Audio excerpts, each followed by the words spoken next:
Hi, I'm Libby Dankman with KPCC and LAist, here with 5 keys for voting in California. Check your voter registration status and watch your mailbox. California is mailing every active registered voter a ballot this year because of the coronavirus pandemic. But don't go on autopilot. Make sure that you're registered and confirm that your local elections office has your current mailing address. One clue, you should have already gotten some snail mail reminders about voting from your registrar. I know, you might have thrown them out. Mail-in ballots start going out October 5th. If you don't see yours by the following week, contact your county's registrar. Seal your ballot in the official envelope and remember to sign the outside. More than 2/3 of Californians already vote by mail, but this might be your first time. The full packet will have your ballot, an optional secrecy sleeve, the return envelope, and your I voted sticker.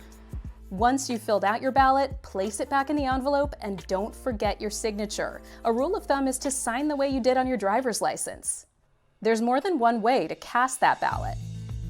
You can mail it back. As long as your ballot is postmarked on or before Election Day, it has 17 days to make it to the registrar's office. Or you can drop it off at a secure ballot drop box, like this one here, or at a polling place or a vote center. Track your ballot and make sure it's counted. The Secretary of State offers a nifty Track My Ballot service so you can monitor your ballot's progress. If your mail-in ballot is rejected for any reason, usually that happens because of a mismatched signature, by state law, your registrar has to contact you and let you fix it. You can still vote in person.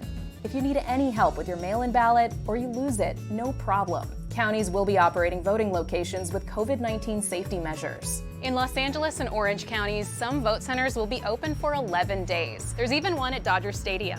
Hopefully you have a great experience. If you have any questions, contact our voter game plan team at LAist.com. Good evening. On behalf of KPCC and LAist, welcome to our Voter Game Plan virtual event series dedicated to helping you get ballot ready. My name is John Cohn and I manage live programming and events for KPCC and LAist. Tonight, we're looking at Proposition 15. This Thursday, senior politics reporter Libby Dankman, who you just saw in that video, and guests will answer your questions about the whats, whens, wheres, and whys of voting in 2020, and we suspect there may be a few. And there's more next week with an Air Talk ballot cram session and a DA debate in partnership with the LA Times. Check out all these events at kpcc.org/in-person and be sure to ask your questions. And while you're there, be sure to sign up for our newsletter to be the first to find out about all of our events. This evening, we invite you to engage with us and your fellow attendees in the chat section. If you're in a position in which you can support KPCC and LAist, we're always grateful for anything you can do. You can go to support.kpcc.org/in-person. Thank you again for joining us tonight. Without further ado, KPCC and LAist business reporter David Wagner and education reporter Kyle Stokes. Thanks, John, and thanks everyone for joining us. So you've probably heard Proposition 15 described as a split roll measure, as something having to do with raising commercial property taxes. Well, we're going to briefly unpack what that all means. So right now, if you own property in California, the county determines how much property tax you owe, based generally on the amount you paid for the property, and not on the amount that the property would be worth on the market today.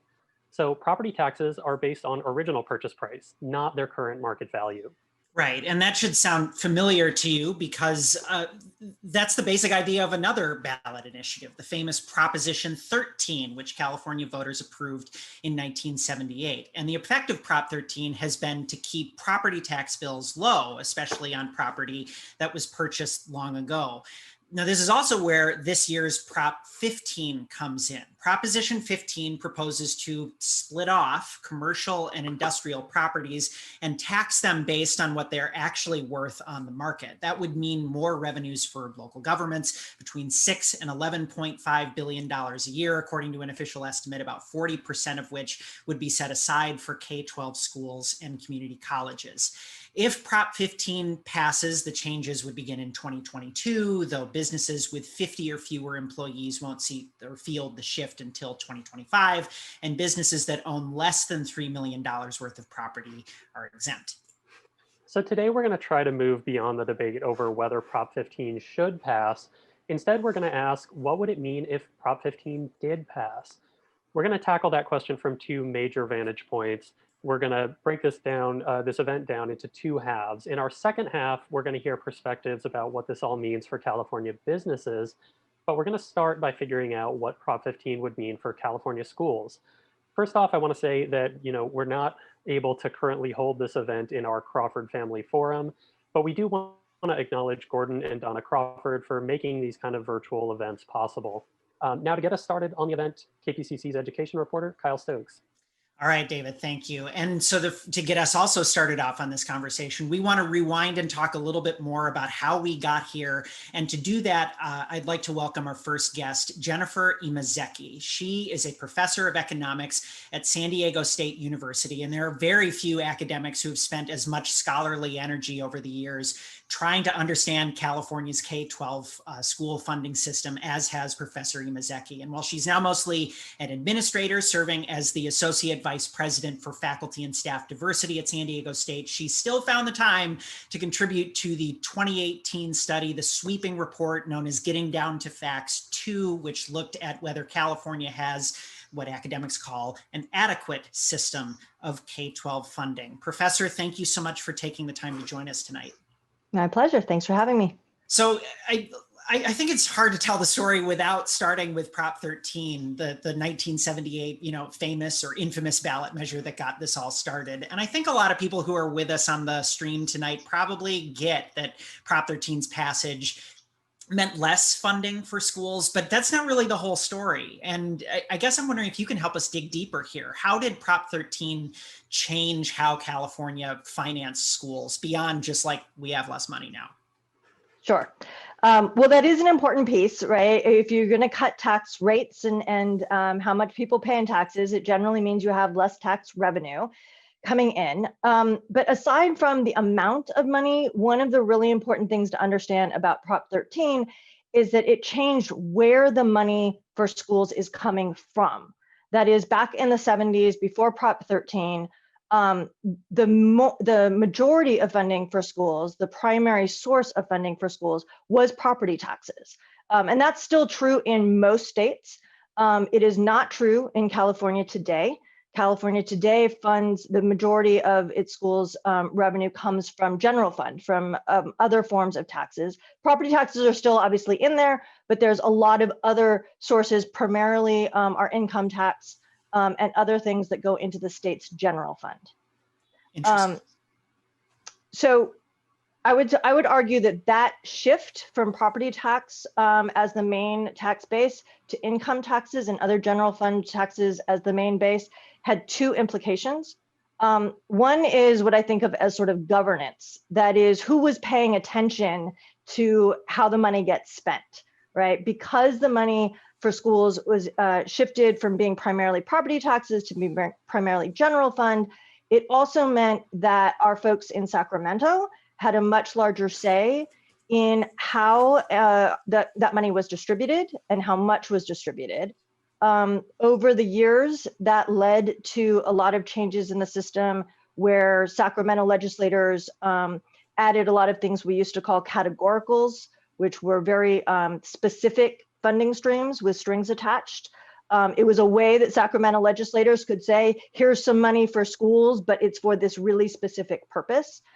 The other thing that it meant in terms of the shift was really in our stability of the tax base. That is, property taxes are a relatively stable form of revenue coming in. When there's a recession, property tax revenue might drop a bit, but it doesn't drop quite as fast or as dramatically as our income tax revenue does. So shifting from property tax as the main source of revenue for schools to income taxes and other state taxes as the primary revenue for schools means that our school funding is much more subject to the economic cycles and particularly downturns, so that it just creates a lot more instability in what we have available for schools. In California, relative to other states, it's less stable. Yes, and again, this is very California specific. California has a much higher percentage of our revenue for schools coming from sources other than property taxes relative to most other states. Yeah. So, I mean, what was the effect? What was the effect of this, of the kind of structural governance side of it as we've progressed through the years? The categorical part of the system has sort of gone away. But does that mean that there's any more local connection to how school dollars are spent? That because since they're still basically centrally allocated. Right. I think that there's a couple of things, and I should note that shift towards more state funding and having the state be more involved, that actually started prior to Prop 13. It really started with Serrano v. Priest, which was a court case in the early 70s that required the state to do more to try to equalize funding across districts. So really the state was getting a lot more involved even prior to Prop 13. But Prop 13 absolutely, because of the drop in revenue, some of which was made up by an infusion from the state, that really accelerated the amount and the extent to which the state government was involved in deciding how much different schools got, different districts, and how that money was distributed. So between the late 70s and quite recently, we had a lot of changes in the school funding finance system. We had all these categoricals. There were attempts to consolidate the categoricals, and then they would start coming back again. The first Getting Down to Facts project in 2006-07 talked a lot about the complexity and really the inefficiency of that system. LCFF, the local control funding formula that overhauled the school funding system a few years ago, that did do a lot to get rid of a lot of those inefficiencies. It streamlined the system dramatically. I often will say that California went from having one of the most sort of complicated, convoluted, inefficient funding systems to one of the most streamlined and relatively simple formulas compared to a lot of other states. Right. And I just want to underline, if you talk to people in public education about two things, Serrano v. Priest and the Proposition 13, decision by the voters, if you want to talk about things that they like, it's, Serrano is probably one of the things that they like, because it was a win for sort of people who are concerned about equities in schools. And and they probably don't like Prop 13. Nobody in the education universe really loves Prop 13. And I just think it's very interesting to hear you say that some of what happened in the Serrano decision basically laid the groundwork for Prop 13 to pass, because through that decision, it sort of laid the table for that. I think that's fascinating. Yeah, it really, it's an interesting hypothesis, because the idea with Serrano was that the state needed to sort of kick in more money to equalize funding, right? So that property poor districts, the idea behind Serrano was really tax effort, that you could have two districts, one with very low property wealth and one with very high property wealth. And if they taxed themselves at the same rate, the one with low property wealth would have a lot less money, right? And so the idea was that even if they're taxing themselves at the same rate, the state needed to help kind of compensate. But what that also meant was that those districts that chose to tax themselves more because they wanted to provide more money for their schools, they sort of lost some of their arguably competitive edge, right? That is, other districts were getting more help from the state to bring them up and equalize. And there's some who would argue that what kind of helped Prop 13 pass was folks feeling like, well, if my tax dollars are not helping my schools be better than all the other schools around here, then why bother? Or why are we putting this much money into our schools if the state could just help us out? So it kind of pushed it along. Right. So, so you're kind of the historian in today's conversation. So walk us forward out of 1978 and back to the present. I mean, you talked about the switch from California's old, highly, structured and bureaucratic categorical funding system to the local control funding formula, the LCFF. And part of what came along with the LCFF was millions, billions of new dollars in investment in K-12 education. It was sort of, I mean, it was about backfilling dollars that were left off from the recession. And I think people, remember, especially during Jerry Brown's years, pumping so much money into education. How much have we kind of backfilled what, sort of the bottom line that was lost from Prop 13 back in 1978? Where do we stand now? Like, has it made a difference even with all of these, the injections of cash and funding in recent years? Well, I mean, it's hard. It definitely has made a difference. How much of a difference is harder to say.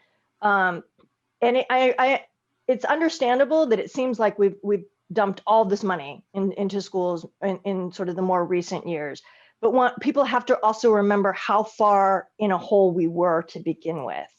At one point, California was, I mean, really, and for a long while, was near the bottom nationally in terms of how much we were spending. And that wasn't even accounting, even when adjusting for the costs, the higher costs in a lot of districts in California.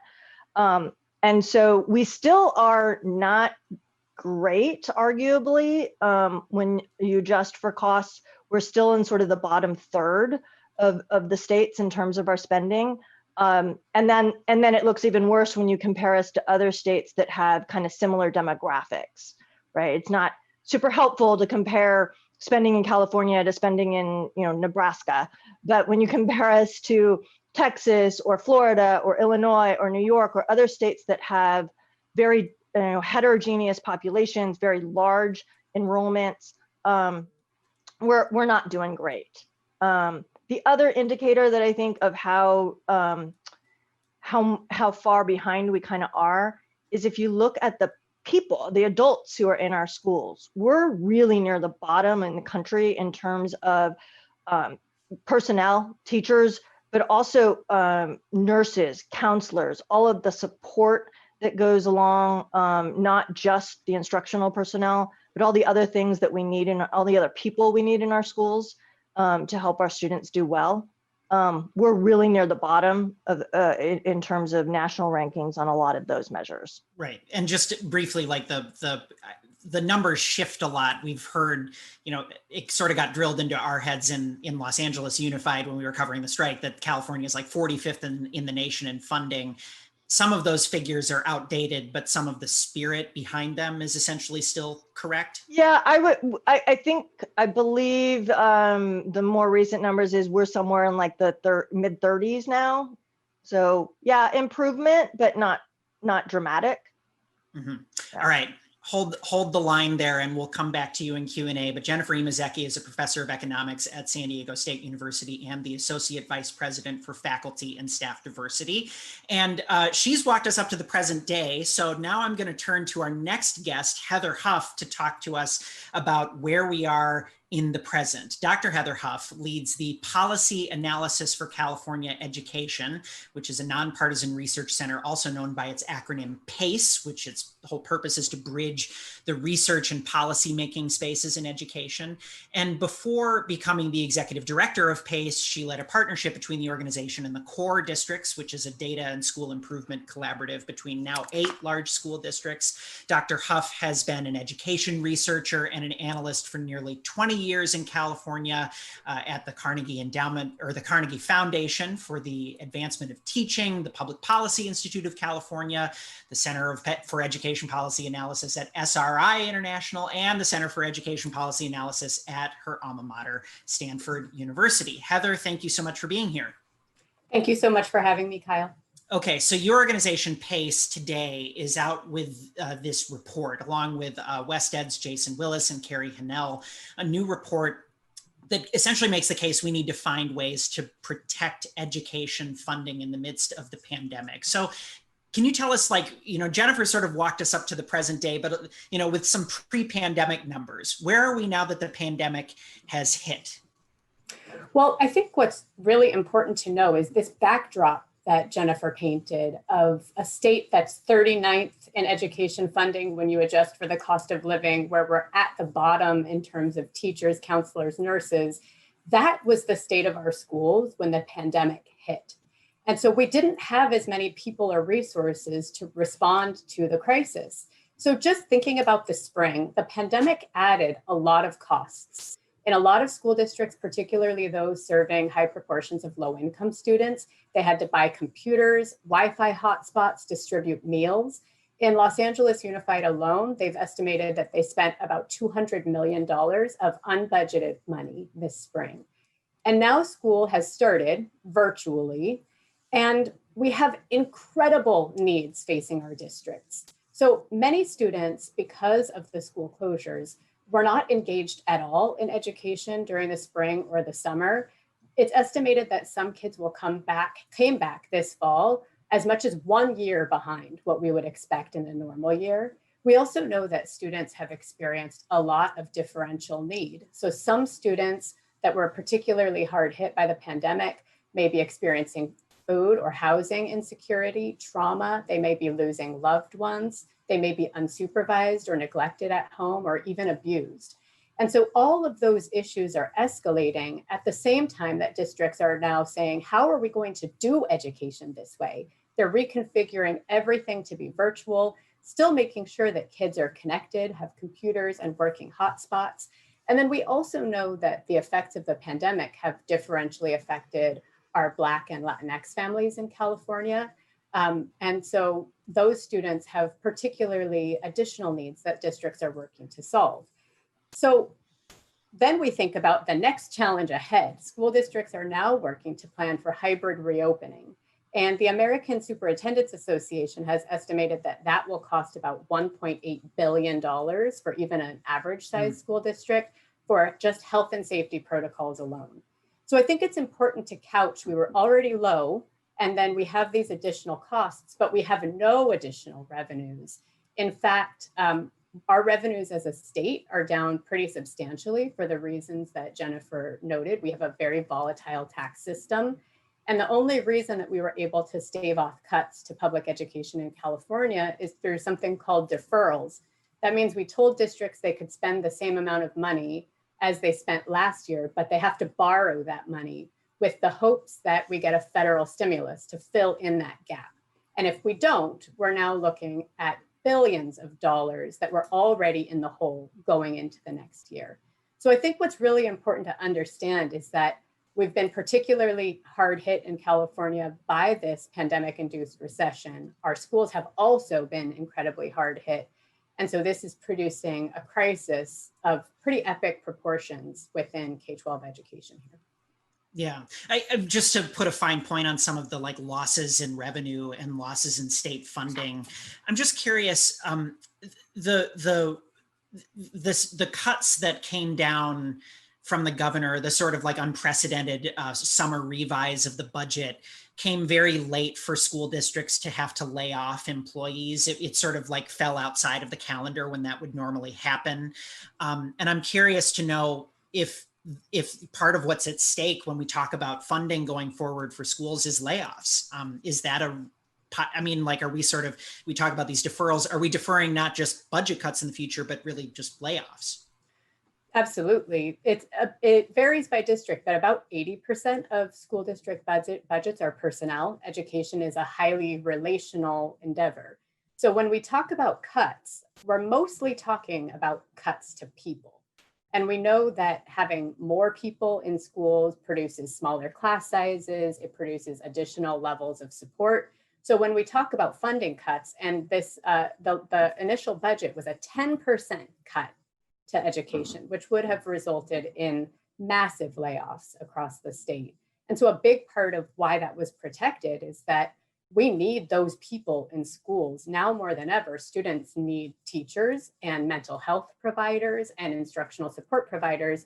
And if we cut those people during this period of crisis, it would be even more catastrophic for schools. Right. Okay. So Prop 15 is between $6 and $11.5 billion for local governments, basically, and that gets divvied up so that about 40% of that 6 to $11.5 billion goes to schools. I mean, I know there's a lot of numbers to throw at folks, but potentially in the billions of dollars. But I guess the question that I have, because there's this popular, there's I think a feeling out there that school districts, if you spend more money on school districts, the money winds up washing through a bureaucracy and not ending up, quote unquote, in the classroom. So I guess what is the evidence that more spending on K-12 makes a difference? There is a large and growing body of research nationwide showing that money matters, that when you invest in public education, you see economic and individual educational attainment improve.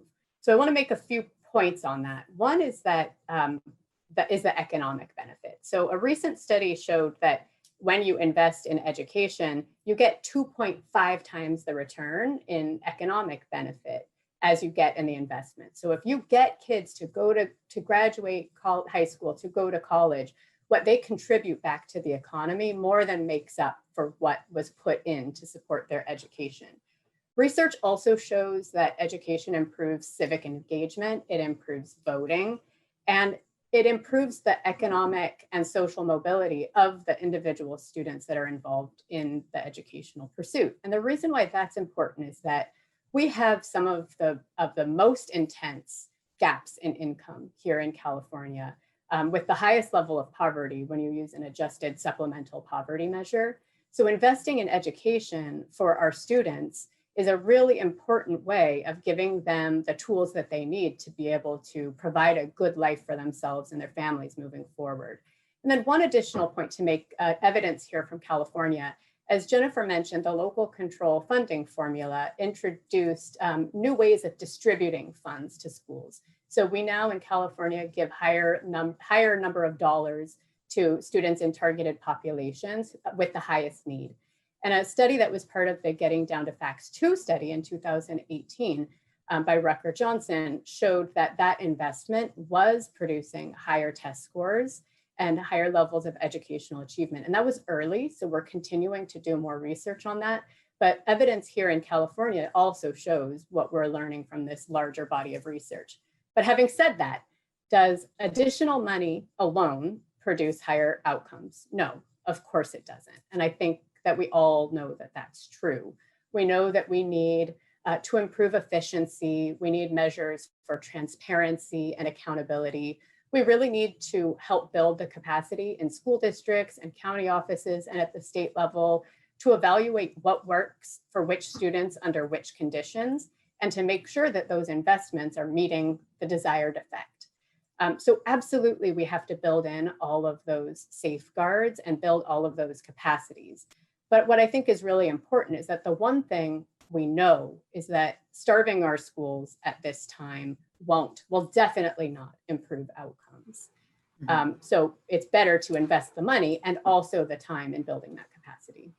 So I'm curious how you, as someone who's ensconced in the education world, who's part of a center that bridges the sort of research and policymaking sides of the education space, how you look at the polls around and how you kind of weigh the political risks of Prop 15. The polls show that it's going to be a close call on election day. And I mean, this event is all about risks and rewards, right? That's the title, risks and rewards. The rewards, I think, for schools are pretty clear. Schools get more money. But on the other hand, what's the risk? I mean, what is the political risk calculation for education folks with Prop 15? Yeah, I think the biggest risk here, if Prop 15 passes, is that voters in California will think, great, we solved the school funding problem. When in reality, it's $4.6 billion per year that would go to K-12 education. And what the number that we established in the Getting Down to Facts study was $25.6 billion. That's 5 times more than what this proposition would bring in K-12. Right, it's a big difference. So it's critically needed, it's important, but it won't be enough. And so part of what has to be communicated is what's the long-term plan for making sure that we can establish that funding for the system and that this isn't viewed as the last step, but rather the first step. And I think that there's another risk on the other side if it doesn't pass, that our policymakers might take this as a directive from the voters that investing in schools is not a priority for them. Especially in California, where direct democracy through our proposition system is much stronger than it is in other states. Our policymakers really are statutorily required to listen to voters on matters of raising revenue. So if the voters say we don't want this proposition, what will that mean for the larger cause of investing in schools, if that's what we as a society actually do want to do? Right. Does it take the air out of the balloon there? We have to move on, but I just want to underline one of the things you mentioned about the getting down to facts report. The getting down to facts report that you referenced includes in that figure, I believe it was $25 billion. That would be funding that, according to this analysis, that, and maybe you can describe it, would be necessary to have California have an adequate system of education. Like, that's the funding target, and at best, Prop 15 adds another like $6 billion, I think, or $4 to $6 billion toward that end. Yeah, that's right. So this was a professional judgment study, which means that the authors asked experts all across the state, what would it take to meet the state's goals for student achievement? So that's college and career readiness, proficiency on Common Core aligned assessments. And this is the number that they came up with. And this also, it's important to note, has to be adjusted for the kind of student population that you serve. So districts that serve a very large proportion of low income students, for example, they require a higher proportion of that 25.6 billion than the school districts that serve a really high proportion of high income students. Mm-hmm. Heather Huff is the Executive Director for Policy Analysis for California Education, or PACE, one of the critical organizations behind the Getting Down to Facts 2 study, which is a great, and it goes beyond just funding, but a great comprehensive look from a research perspective of where California's education system is today. So with that, that concludes our K-12 portion of the program. We're going to kick it over to David Wagner and our business side guests. I'll just throw in at this stage, if you have any questions, we will take Q&A at the end. Please throw them in the chat for us. So David, take it away. Thanks, Kyle. And I want to start the business side of this conversation with Kirk Stark. He's a professor of tax law and policy at UCLA Law School. He's written extensively about the origins of Proposition 13, its effects both in California and beyond, potential reforms to Proposition 13. He's currently teaching a class about Prop 13. So we're glad to have him here to talk about this split roll proposal. Kirk, thanks for joining us. Thanks so much, David. It's great to be here. Great. So, Prop 13 has had just a huge impact on California's finances over the years. What do you think has been the biggest effect on businesses from Prop 13? Well, I think the biggest effect, and I probably relates to land, honestly. Prop 15, which would have the effect of taking a subset of all real property in the state, that property that's devoted to commercial and industrial purposes, and only commercial and industrial property has a value of less than $3 million. It would take that and direct the legislature to devise a new property tax system based on fair market value assessment rather than the cost of the property, as you discussed at the beginning of the program. And in most cases, I would say the true benefit of Prop 13 resides predominantly in land that is used for commercial and industrial property throughout the state. And the reason for that is that buildings, of course, gradually over time, whether it's through physical deterioration or design obsolescence, they just get rebuilt. And so that's not true for land. Land typically is only going to experience a new market value assessment if it's actually sold. Whereas the new construction provisions of Prop 13 make it so that when there is design obsolescence or physical deterioration and new buildings go up all over the state, those properties come into the tax rolls at fair market value. So the real change for Prop 15 is actually not so much for buildings, because buildings are already coming into the system at market values, but rather for land. Right. So, buildings get redeveloped all the time. They get reassessed more often. But what you're saying is that Prop 13's benefits really go to those long-term landowners, people who've owned land since the 70s. They're getting the real discounts from Prop 13. Is that right? Yeah, that's exactly right. I mean, it's you can see this pretty clearly if you take a look at some of the information in the county assessors uh, um, portals online. The disparities that you can observe between the assessments that are assigned to structures, especially those that have been recently rebuilt, versus the very low base year assessed valuations, typically 1975 base year assessed valuations for land, that can be quite low. And let's talk about one of those situations. Prop 13 does create these situations where you can have two very similar pieces of property, right next to each other, that have just wildly different tax bills. You found one of those examples when you were looking at properties owned by two movie studios here in LA. Can you talk a little bit about that example and what it tells us about how Prop 13 affects businesses? Yeah, of course. This is an example I like to use in my seminar that I taught last fall. I'm teaching again this semester. Shout out, by the way, to my students who might be tuning into this. If you were to drive through Burbank down Alameda Avenue on Burbank, you'll see the old NBC studios where they used to film the Johnny Carson show and the Tonight Show for years after Johnny Carson, and of course other things. And then just that's at, I think, Alameda and Bob Hope, and just a couple blocks away, Alameda and Buena Vista, you see the Disney studios.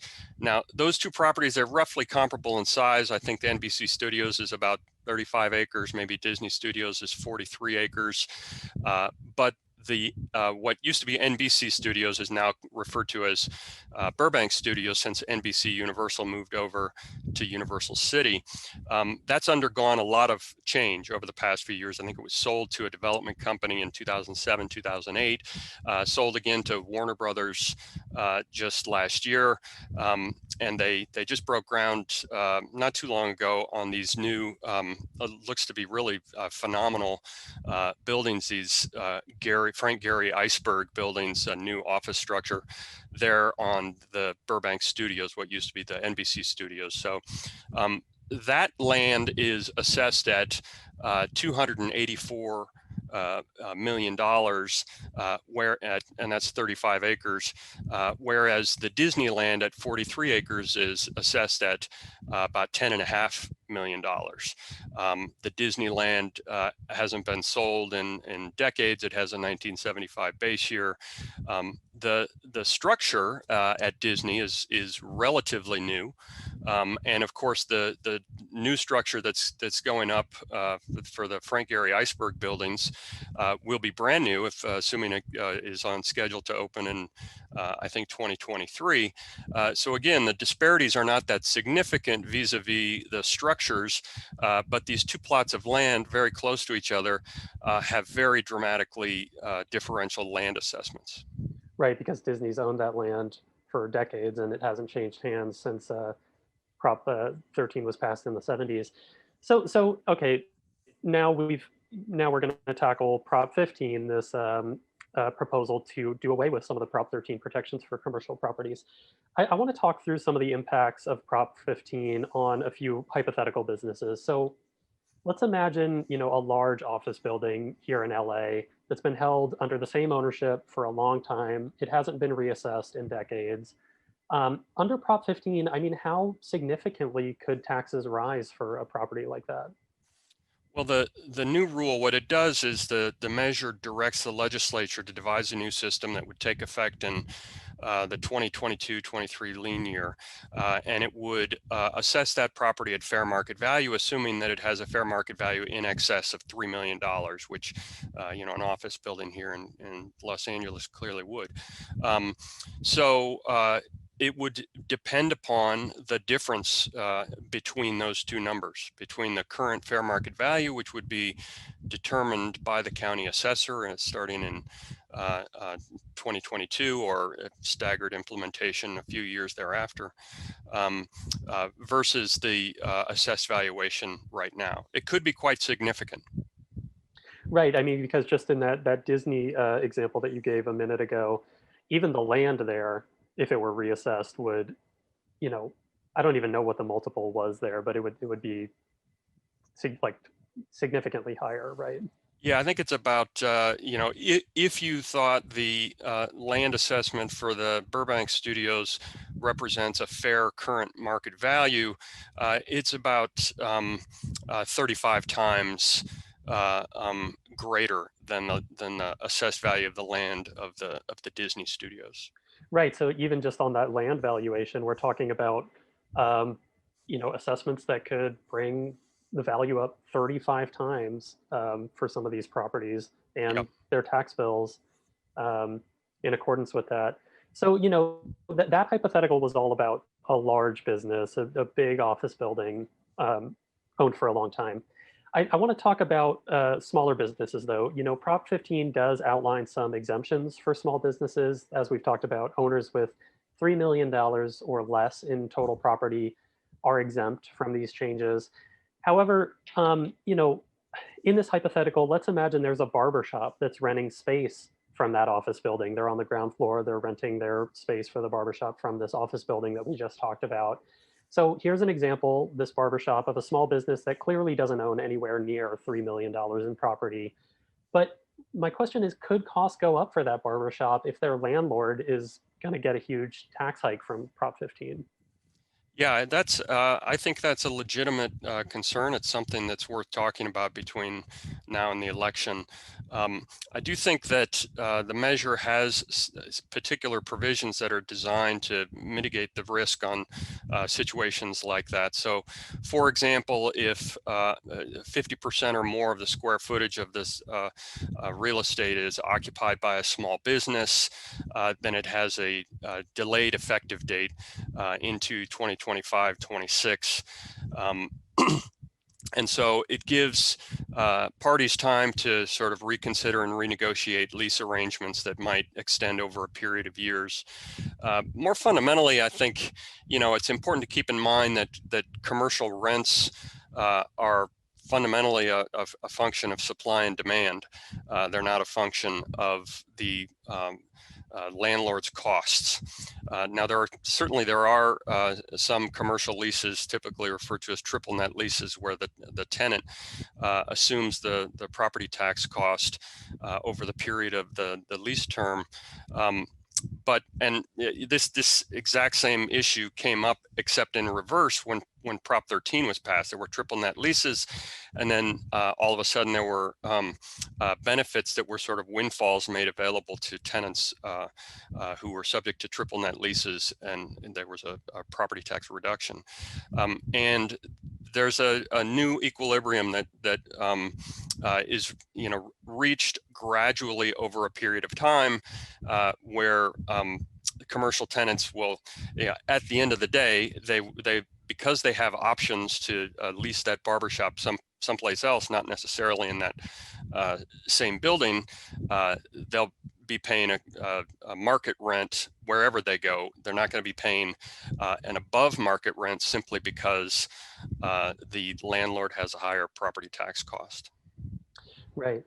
So I want to end on this question. There's been many efforts to reform Prop 13 over the years. How did we land on split roll as the reform of choice? And looking at this split roll measure that's outlined in Prop 15, do you think this is a good effort at reform? Well, I think there's certainly been a lot of controversy surrounding the application of the Prop 13 rules in the commercial and industrial context. And I think most people, when they think back to Prop 13 and the politics of Prop 13, they think about elderly individuals on a fixed income who were being taxed out of their home. Homeowners were, of course, thrilled with Prop 13, and I think most people thought about Prop 13 as a victory for homeowners, not necessarily a victory for the Walt Disney Company. And so to the extent that California is willing to reconsider any dimension of Prop 13, I think it's the dimension where the benefits of the measure inured predominantly to large corporate entities. I'm not surprised that we've landed on this. I think it's a sort of a happy feature of the measure that the tax burden falls predominantly on land.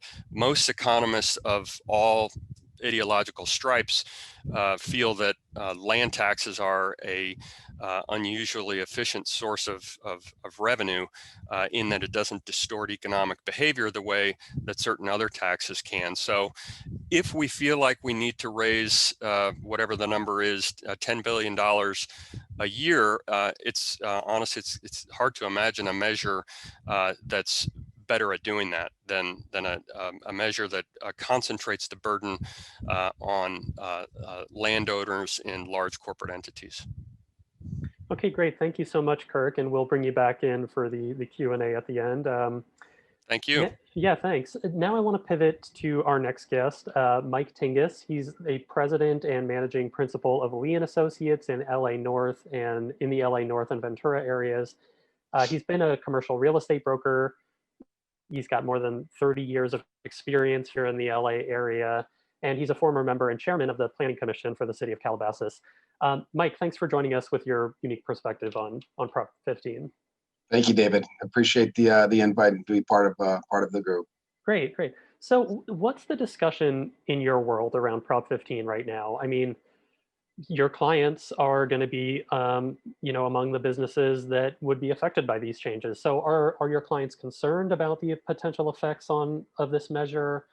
And what are their specific concerns? I want to start off by just sharing with everyone that's watching and as well as on the panel. I have an older handicapped brother, 57 years old. He was the first child mainstreamed into public education in 1978 up in Davis, California. I have 5 kids, 3 of which are either have 504s or had IEPs. And right now I've got 3 college kids at home doing Zoom, and 1 doing high school. So I've been feeling the wrath the last few months here as they've started their education.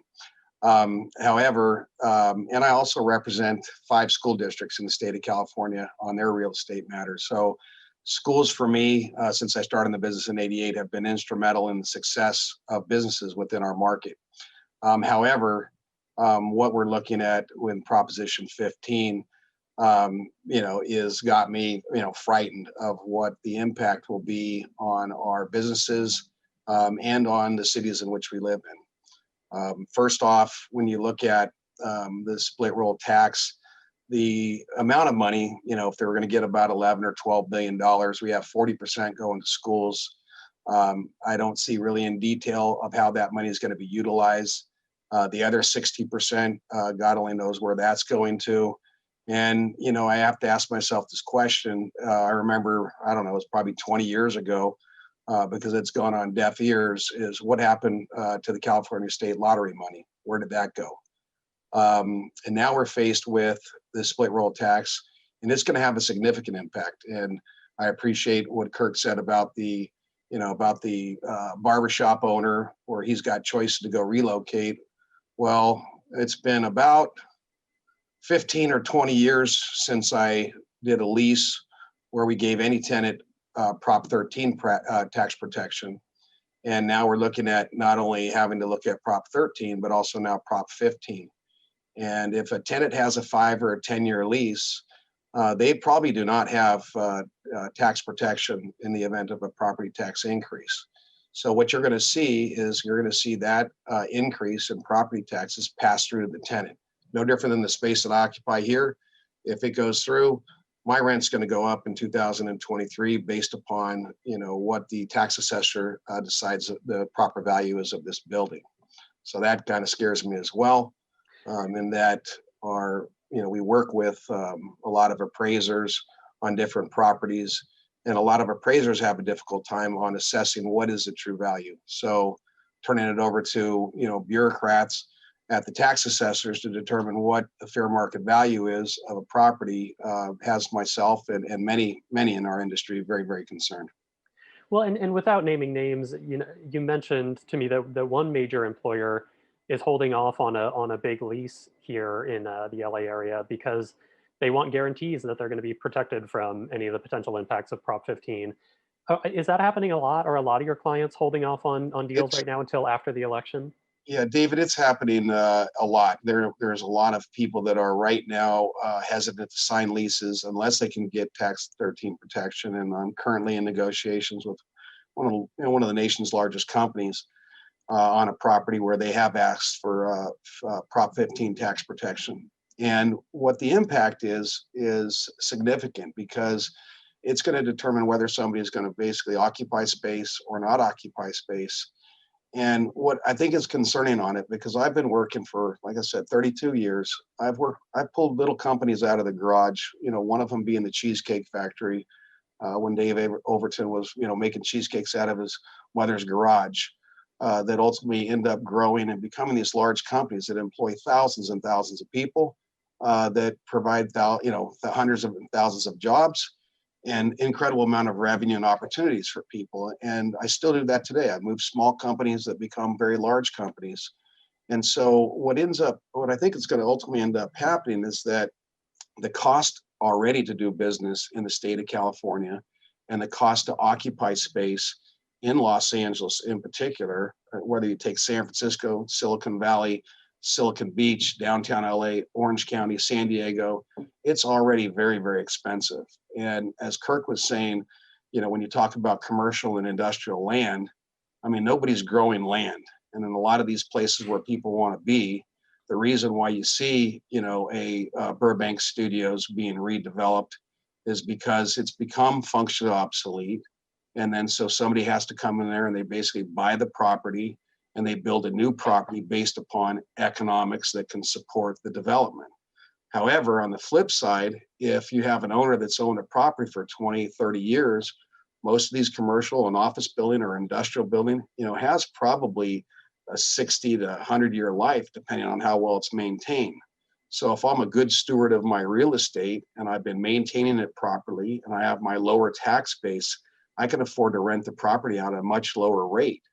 And so now you're going to force a lot of these property owners that have worked their whole lives to create a portfolio of buildings that are now all of a sudden going to be penalized for being good stewards. Now, if you decide you want to sell your property and it gets reassessed from 10 million to 200 million, that's your choice. And there is your increase in your stepped up basis in property taxes.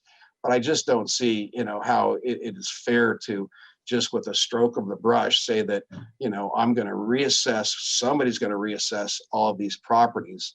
And that, it sounds like from, I think what Dr. Ho was saying, Dr. Howe was saying is that, we need 25 billion and we're talking about 4 billion. I just don't see this being the proper way to address an obvious need. I'm not saying that their need is not there to pump money into education, but this to me is punitive. And I think you'll find a lot of companies that will look at trying to relocate into other adjoining states that have much favorable tax bases. Yeah, well, as you said before, California is already a high cost state, not just from a tax perspective, but just the cost of buying and leasing property out here is very expensive. But many businesses need to be in the LA area. Businesses in the entertainment industry, for example. So I hear your argument that Prop 15 could make California less attractive to some employers, but do you think that it would really stop some companies from coming out here and buying or renting commercial space? No, it's not gonna stop it. No, it'll not, I mean, California, you have the weather tax, and they'll always tell you that. I mean, we have a lot of people out here still that, design, do research and development and prototype of a lot of different products, and they typically will take them, out of state or offshores to manufacture them. Obviously, we're trying to keep manufacturing in the U.S., and I think we've been doing a good job at that. But I think you're going to see, a large reduction in the amount of footprint that a lot of these companies will have here. And I want to wrap your section with this question. As you said before, school quality matters to you. You've got kids here in California, but as you also said, having good quality schools nearby is good for property values. It makes for a better market for you to work in. But you're also not going to be voting for Prop 15. Help me understand why you think the downsides of Prop 15 outweigh the potential benefits that we've been talking about for schools and local governments. How Prop 15 would benefit, David? Well, in your mind, why do the costs of Prop 15 outweigh the potential benefits that we've been talking about for schools? Well, I mean, it's pretty simple. I mean, if you price the market at a point to where people don't want to start new businesses and can't afford to occupy space here in order to create those. I'm talking people that move from their garage into literally their first building, 1,200, 1,300 feet, to start, an idea, right? And they make widgets, every type of widget you can imagine. The difficulty is that they can't sit and scale their business here because they financially can't afford to either occupying space or their workers' comp or their insurance or find good housing and affordability for their employees. It's not really going to matter. People are going to be forced to look at other locations. And we've already had a large exodus to Austin. We've had exodus to Idaho, to Nevada. And you're going to continue to see that. There's a lot of large companies that you'll hear between now and probably the first quarter of next year that are going to be moving their operations outside of the state of California. So my concern is that what we're proposing with Proposition 15, yes, we absolutely need the money. We've got to find a way to go in and provide education to everyone. Without education, we're not going to be able to get people from, we can't give them the proper building blocks in order to move on in life and become successful and a contributor to our society. And so it's imperative. I just think that the way that they're going about Proposition 15 and just trying to basically level the playing field on all these property owners by saying we're going to give everybody with a broad brush a new value that's going to create this $12 billion, of which $4 billion is going to go to fund the schools, is just not the way to do it. Education, I mean, when I move companies around, I talk to them about the Simi Valley Unified School District, the Las Vegas School District, Conejo Unified, Oxnard. And if you work in one of these other cities, or you live in another city, but you work in Simi Valley or in Calabasas, you can move your kids from LA School District into Calabasas or to Simi Valley. It's a huge selling point that I use all the time. And I've moved tons of companies from city to city just for that purpose, because it's an opportunity that an employer has to offer to their employee. And so, it's imperative that we figure out a good solution that's equitable for all. And I wouldn't have, again, for me personally, if somebody said, hey, we're going to go float a school bond, or we're going to go increase your taxes in your local community, I'd be happy to do that. And if I need to take a portion of that money to go help other places that are in the inner cities and places of greater need, absolutely, by all means. But I think going and putting the burden on commercial property owners, and we're talking about hotels, office buildings, industrial buildings, retail buildings, all of the places right now that are hurting the most economically, and we're going to go put the burden on those folks. I mean, you talk about breaking the back of the economy, we're getting ready to do it. So yeah, talking about the timing with the pandemic. Timing just, couldn't be worse. It couldn't be worse. Well, thank you for that perspective, Mike. I think we want to move on over into the audience question part of the conversation here. So I'd ask our guests to all come back on. Kyle, all of our guests we're going to throw these questions to different guests and get a discussion going here with our audience. So we've got some questions that have come in ahead of time, ahead of the event, and we are also taking your questions live. If you want to drop those in the chat on Vimeo, go ahead and put your questions in there. We're going to read them and put them to our panelists. I want to start with a question that we got from Dixie. This is a very common one, something that a lot of people have been asking. Dixie asks, is this a toe in the door attempt to do away with Prop 13 entirely? I am a senior, now living on a fixed income. I don't mind paying my share of taxes, but I am counting on Prop 13 in retirement to keep my house. So obviously, you know, this measure does not propose changing anything for homeowners, but people are asking, does this mean anything for homeowners further down the line in future reform attempts? Maybe we can put that one to Kirk. Yeah, Sure. you know, you've talked about, of course, yeah. reforms. You know, I would say the fact that this is the very first question and that people are asking it quite a bit suggests that there is really phenomenal political durability in the residential protections of Proposition 13. You know, will there be some possible coalition, you know, 10, 20 years from now that might propose some measure to change the tax treatment of owner-occupied homes? Certainly that's a possibility. It would only ever pass if a majority of Californians want that. So it's fundamentally about what the people of California want. There's no kind of you know, that's I guess the bright side of the initiative process.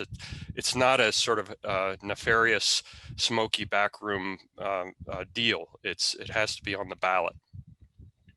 But I don't see that happening anytime soon.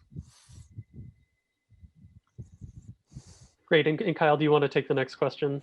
Yeah, let's. This one I think is a quickie, but I think we'll throw this one to Kirk as well. Marvin asks, I'm interested in what percentage of the increase in tax revenue is guaranteed to go towards education. Kirk? You know what? I'm probably not the best person for that. My recollection from those provisions is that it was 40% from the spending provisions. That's so that will be in the Constitution. The state Constitution will mandate the creation of this new fund, 60% to other local governments, cities, counties, special districts, and so forth, 40% to schools. Sorry to put you on the spot, but can confirm that is my understanding of what it is as well. So happy to be on the spot. Yeah, David, do you have another one? Yeah, this is a good one. John wrote in the chat, I used to live in another state where there were always disputes over values. How would this be administered over all the commercial property in California? Isn't this why assessors seem to be coming out against this? So the question is basically, are people going to fight about the new reassessed values if this were to pass?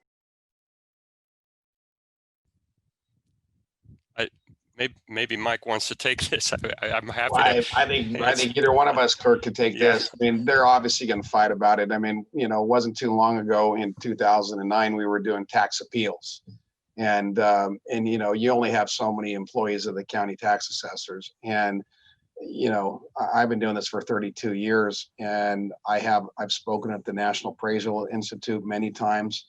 I pick up the phone pretty much every day from 1 or 2 or 3 appraisers that are trying to determine what the fair value is, because all the properties are different. No two properties are really the same. And so it's going to be very difficult. And then, so how do you challenge that? How do you legally allow a property owner to challenge a dispute on a property value? And who are all the people that the different county tax assessors going to hire? I mean, are there that many qualified people out there? I don't see it right now in a lot of the appraisers that I work with, let alone the tax assessors. So that's going to be really challenging. And I think, again, you know, does that get caught up in court? I mean, when I want to, you know, how do I contest my property tax reassessment? So that, you know, the devil's always in the details, and obviously they're going to have some time to figure that out, because this won't take effect in the event that it does pass until I think the 2023, it'll be the 2022-23 assessment year. But yeah, that's something that, you know, they're going to really need to gear up on for sure. Well, Kirk, do you think assessors can handle this? You know, just a little, do all these reassessments. A little footnote on I agree with everything Mike said. You know, that certainly there will be disagreements about valuation. You know, they're in every state that has a property tax, which is every state, there are such disagreements, and there are such disagreements all over the world in other countries that use property taxes. I will say that there's some major, very significant technological developments since the adoption of Prop 13 in 1978. Most significantly, the emergence of these computer-assisted mass appraisal, the CAMA appraisal systems that allow for the use of big data to determine assessed valuations. Obviously, there's got to be an appeals process, a way for taxpayers to be able to say, look, I think this is wrong, but it's a far more technologically and conceptually sophisticated process in 2020 and certainly in 2023 than it was back in the 1960s and 70s. So it's not going to be some, you know, random elected assessor who just shows up at the door and gives a ballpark figure. It'll be a much more sophisticated process on that. Well, while we're comparing ourselves to other states, I want to kick this over to the education folks. And this isn't exactly part of the question, but when you talk about comparisons to other states, where my head goes, and Jennifer and Heather, I'm wondering if you can weigh in on this. It's just like other states have problems being too reliant on property taxes. It leads to, as the Serrano v. Priest decision kind of highlights, inequities when you have property rich and property poor districts. And to the, you know, this would change that balance to a small extent. I guess I'm curious to know what is that a significant drawback to be concerned about here, that we become a little too much like other states and end up with a system? I mean, you know, so Jennifer or Heather, if you want to weigh in with thoughts on that. I'm curious how Heather would respond to this, but I think that the fact that we do have the local control funding formula in place, and I'm assuming it never even occurred to me to ask the question, but I'm assuming that any new revenue that comes in through Prop 15 would be allocated back out through the same funding formula that we currently use, and so it would be boosting up that, and that really is the difference. I mean, in other states where there are issues with inequities because of differences in property values, those inequities are typically compensated for by the state equalizing either the tax base or the actual amounts. And that's what the local control funding formula does. Right. It has weights on the funding that makes it so that low income students and foster youth and English learners get extra funding per kid, basically, you know. It basically sets an amount per pupil in each district based on the characteristics of that district, and then says, okay, if the district is supposed to get this amount total per pupil, how much do we have from that district in property tax? And if that doesn't cover it, then the rest is made up by the general fund. And so this would go toward that, right, Heather? Yeah, that's right. And what the problem that you're referring to, Kyle, is if you imagine a place where, let's say a fictitious example where 100% of the school budget is funded by property taxes, then really high wealth areas would have very well-funded schools and very low wealth areas would have very low funded schools.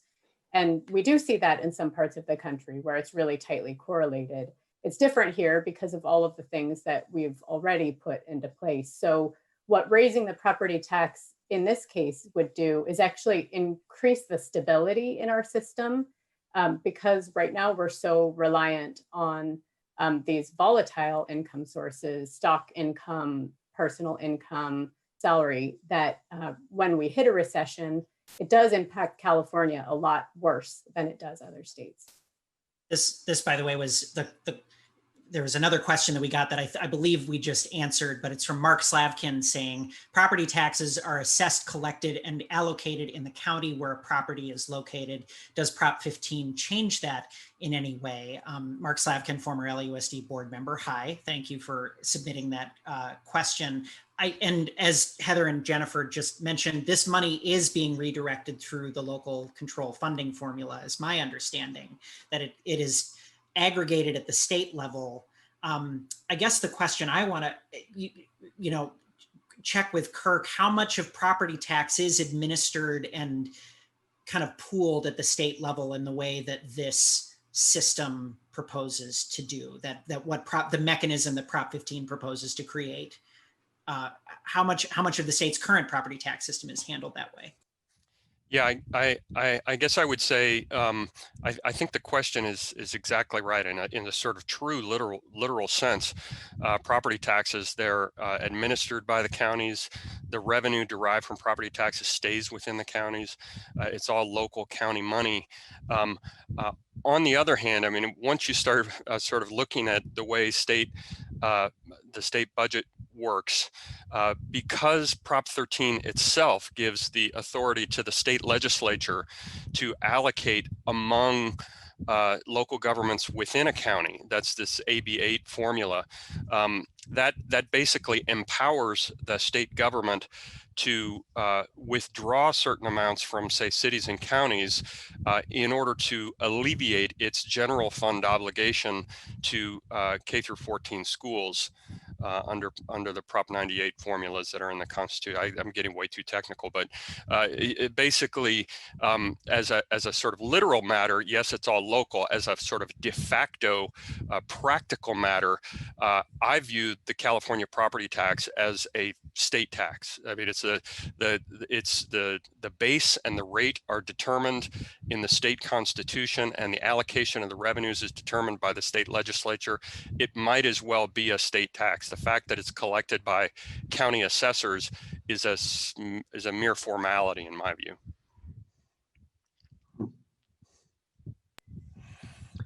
Great, I'll jump in with another question here.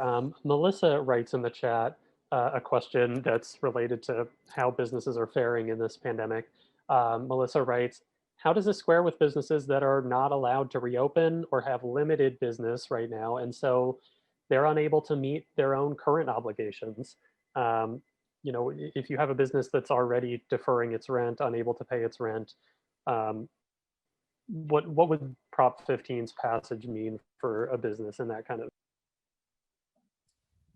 I mean, I can tell you, I mean, the difficulty I've been spending the last 7 months doing exactly that, working with companies that really need the deferral, whether it's an LA Fitness.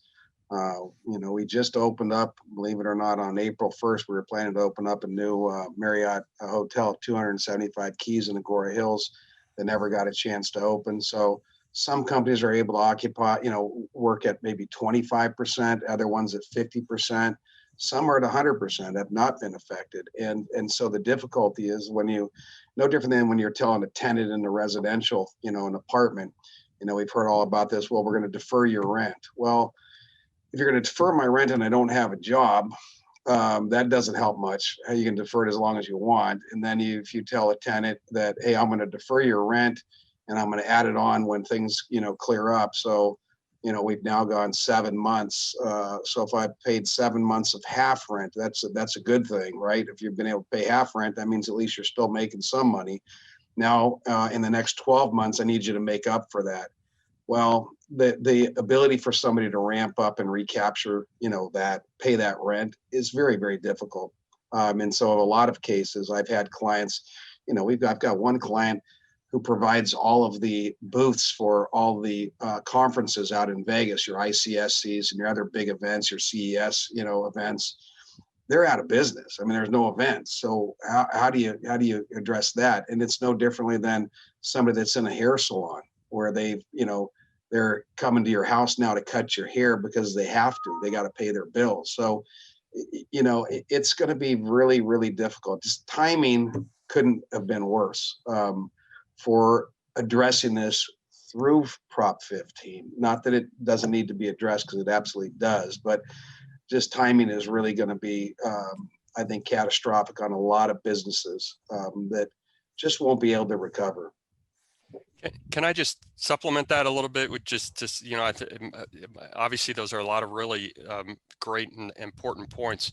The one thing I would notice that the measure itself in mandates that it not take effect any earlier than the 2022-23 lean year. And for the situation I was describing for small businesses, there's a delayed effective date to the 2025-26 lean year. And those are the earliest possible. It gives authority to the legislature to delay implementation even further and to stagger payment of the increased property taxes over time, you know, in the same way that you might when you do a conversion of a regular IRA to a Roth IRA. So who knows with the pandemic what's going to happen, but you know, I think the hope and expectation is that the current awfulness will be behind us by 2022.